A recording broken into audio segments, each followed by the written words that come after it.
कह रहा है यदि किसी त्रिभुज की एक भुजा को बढ़ाई जाए, किसी एक भुजा को बढ़ाई जाए, यदि किसी त्रिभुज की एक भुजा को बढ़ाई जाए तो इस प्रकार प्राप्त बहिष्कोण त्रिभुज के दो अंतःकोणों के योग के बराबर होता है।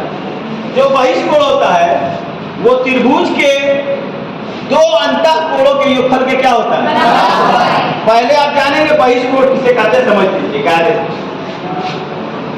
मान लीजिए कि एक त्रिभुज एबीसी है, देखिए ध्यान ए बी सी। बहिष्कोण के बारे में हम पहले जान लें कि बहिष्कोण होता क्या है। बहिष्कोण त्रिभुज एबीसी है, अगर हम त्रिभुज की किसी भी भुजा को बढ़ा दें, जैसे मान लो कि भुजा बीसी को बढ़ा दें, भुजा बीसी को हमने बढ़ा दिया डी तक। जब हम भुजा बीसी को डी तक बढ़ाएंगे तो बढ़ाई गई भुजा पर एक कोण बनेगा और यह कोण जो है क्या कहलाएगा? आपका बहिष्कोण कहलाएगा। क्या कहलाएगा? बहिष्कोण कहलाएगा। बहिष्कोण।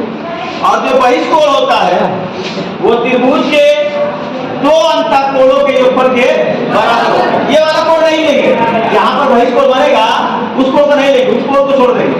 त्रिभुज के दो अंतःकोणों के योगफल के बराबर जो बहिष्कोण बनेगा वह, अगर हम त्रिभुज की एक भुजा को बढ़ा दिया जीता तो बढ़ाई गई भुजा पर जो कोण बनता है ये बहिष्कोण कहलाएगा। और जो बहिष्कोण है वो त्रिभुज के दो अंतःकोणों के योगफल के बराबर होता है। इस बहिष्कोण का नाम क्या हो सकता है बताइए तो? इस कोण का नाम बताइए। कोण ए सी डी। ये जो बहिष्कोण है वो त्रिभुज के अंदर के दो कोणों के योगफल के बराबर होगा। कोण ए और कोण बी के बराबर होगा। ठीक, और जरूरी नहीं है। आप देखिए ध्यान से, ये त्रिभुज एबीसी है, ए बी सी। अगर हम त्रिभुज की भुजा बीसी को इधर बढ़ा दें, इधर बढ़ा दिया डी का, बढ़ा दिए हैं, तो जब इधर बढ़ाएंगे तो बढ़ाई गई भुजा पर जो कोण बनेगा ये क्या कहलाएगा? आपका बहिष्कोण कहलाएगा। क्या कहलाएगा? बहिष्कोण। त्रिभुज की बढ़ाई गई भुजा पर बाहर की ओर बना कोण बहिष्कोण कहलाएगा। बहिष्कोण माने त्रिभुज के बाहर बना कोण। और ये बहिष्कोण जो है त्रिभुज के दो अंतःकोणों के योगफल के, तो इस कोण को नहीं लेंगे आप, किसको लेंगे? इसको और इसको। तो जो बहिष्कोण है ये क्या हो जाए? कोण ए बी डी। कोण ए बी डी जो बराबर होगा इन दोनों कोणों के ऊपर कोण ए प्लस कोण सी। तो बहिष्कोण त्रिभुज की किसी एक भुजा को जब बढ़ाते हैं तो बढ़ाई गई भुजा पर बने कोण को क्या कहते हैं? बहिष्कोण कहते हैं। और बहिष्कोण कई जगह बन सकता है त्रिभुज में, छह बन सकता है। कैसे बन सकता है? छह तो बनेगा। देखिए कैसे,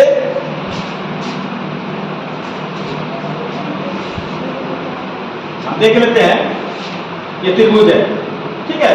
अगर इस भुजा को इधर बढ़ा दे ये कोण बनेगा। अगर इस भुजा को नीचे की ओर बढ़ा दे ये बहिष्कोण बनेगा। तो एक जगह का तो बना दो। इस भुजा को इधर बढ़ा दे तो ये कोण बहिष्कोण कहलाएगा, त्रिभुज के बाहरी कोण। इस भुजा को इधर बढ़ा दे तो इधर कोण बनेगा, बाहरी कोण, बहिष्कोण कहलाएगा। इस भुजा को बढ़ा दे तो इधर बनेगा। इस भुजा को बढ़ा दे इधर बनेगा। इस भुजा को बढ़ा दे इधर बनेगा। इस भुजा को बढ़ा दे इधर बनेगा।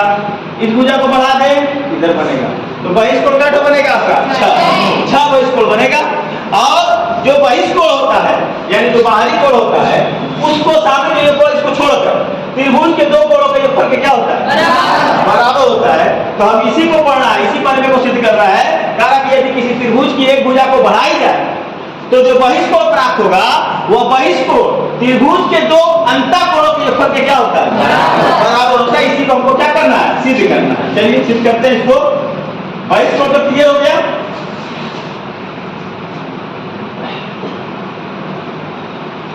हम लोग सिद्ध करेंगे, ठीक है।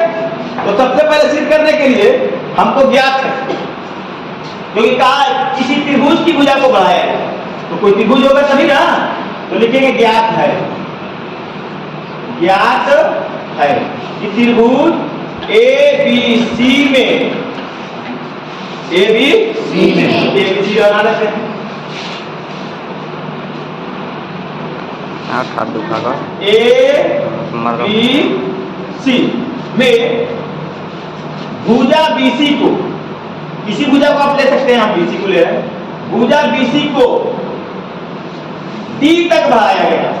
कहां तक? टी तक बढ़ाया गया। तो हम भुजा बीसी को कहां तक बढ़ा दें? टी। तो जब भुजा बीसी को हम टी तक बढ़ाएंगे तो इस भुजा बीसी को बढ़ाई गई भुजा पर बना ये जो कोण बनेगा ये क्या कहलाएगा भाई? ठीक है ना? कहलाएगा कि नहीं कहलाएगा? कहलाएगा। त्रिभुज एबीसी में भुजा बीसी को हम कहां तक बढ़ाए हैं? टी तक। इस प्रकार हमको एक बहिष्कोण प्राप्त होता है कि नहीं होता है? बढ़ाया गया, खड़ी पे बदलू, बढ़ाया गया इस प्रकार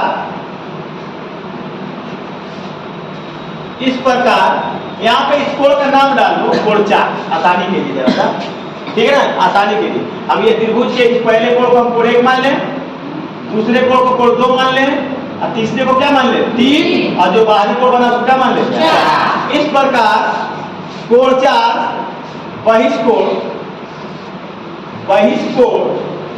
प्राप्त होता है। यानी भुजा बीसी को जब हम बढ़ाए हैं बाहर की ओर तो बढ़ाई गई भुजा पर एक कोण 4 बनता है। ये कोण बनता है, इस कोण का नाम हमने अपने मन में रखा है 4।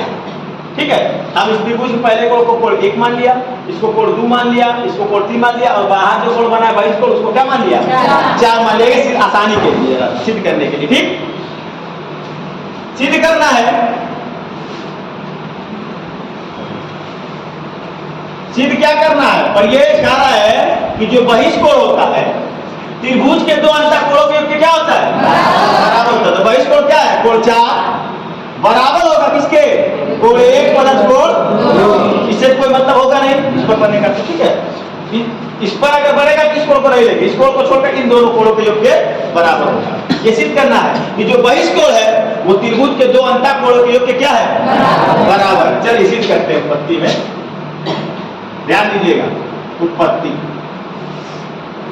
इसमें हम लोग सिद्ध करेंगे। ठीक है, चलिए लिखेंगे कोण 1 प्लस कोण 2 प्लस कोण 3 बराबर 180 अंश। त्रिभुज के तीनों कोणों का योगफल, त्रिभुज के तीनों कोणों का कोई लावत काय हुए योग,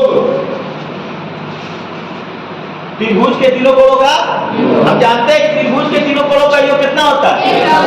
तो कोण 1 पहला कोण त्रिभुज का ये दूसरा है, ये तीसरा। त्रिभुज के तीनों कोणों का योग कितना हो गया?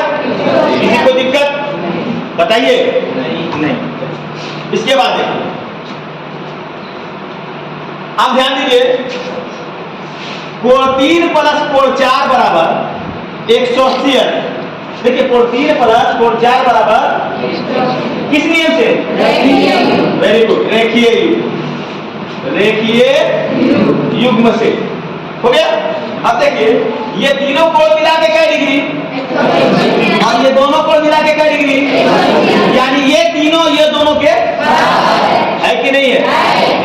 इसको आप चाहें तो समीकरण 1 मान सकते हैं, इसको चाहे तो समीकरण 2 मान सकते हैं। लिखेंगे समीकरण 1 व 2 से, समीकरण 1 व 2 से इन तीनों कोणों का योग, इन दोनों कोणों का योग, यानी ये तीनों ये दोनों के बराबर ले लेते हैं, ये तीनों ये दोनों के बराबर। तो देखिए लिखेंगे कोण 1 प्लस कोण 2 प्लस कोण 3, ये तीनों किसके बराबर? इन दोनों के नहीं है, किसके बराबर है? कोण 3 प्लस कोण 4 के। कोण 3 से कोण 3 घटेगा नहीं घटेगा? तो क्या बचेगा? कोण 1 प्लस कोण 2 बराबर कोण 4। यानी क्या पता चला कि जो कोण 4 बहिष्कोण है वो त्रिभुज के अंदर के दो कोणों के योग से क्या है? आगे नहीं आ गया। तो सीधे लिख देते हैं कि कोण 4 बराबर होगा कोण 1 प्लस कोण 2 के। इति सिद्धम। किसी को कोई भी समस्या है तो बताइए।